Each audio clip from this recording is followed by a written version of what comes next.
Hi, I'm Lloyd from Bumstead Bicycles, and this newest video is going to be the 12 things to consider when you're buying an e-bike.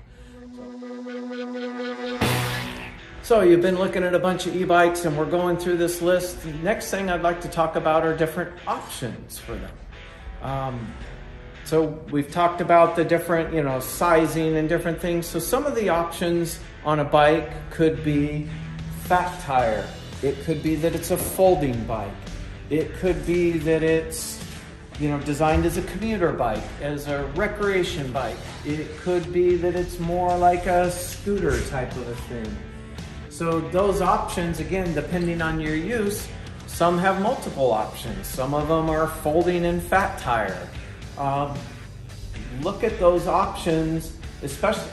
So for options versus accessories, things that you can easily bolt on or that maybe come with it, such as racks, but options are going to be more part of the bike. Is it folding? Isn't it? You can't make a normal sized tire bike into a fat tire bike once you've already made the purchase. That is not available to you. Does it have built-in lights versus not built-in lights? Again, lights can be an accessory. It could be an option that comes on the bike. Size of batteries can be an option. I know some manufacturers will let you choose what size of battery comes. So think of your battery like a gas tank. You can have longer distances.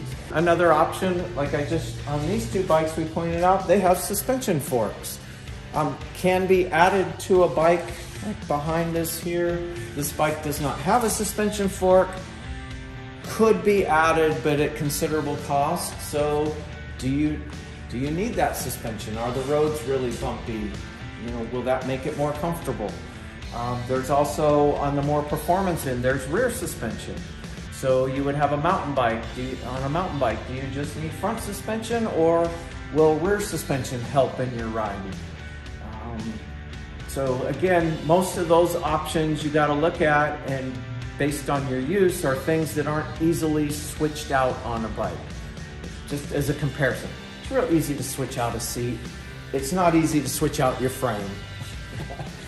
So look at the options again, depending on your use. Is that option a benefit? Is it not a benefit? Is it worth paying extra for? Especially because to add it later would be a considerable expense and not so much of an expense at the time of purchase. So definitely consider all the options.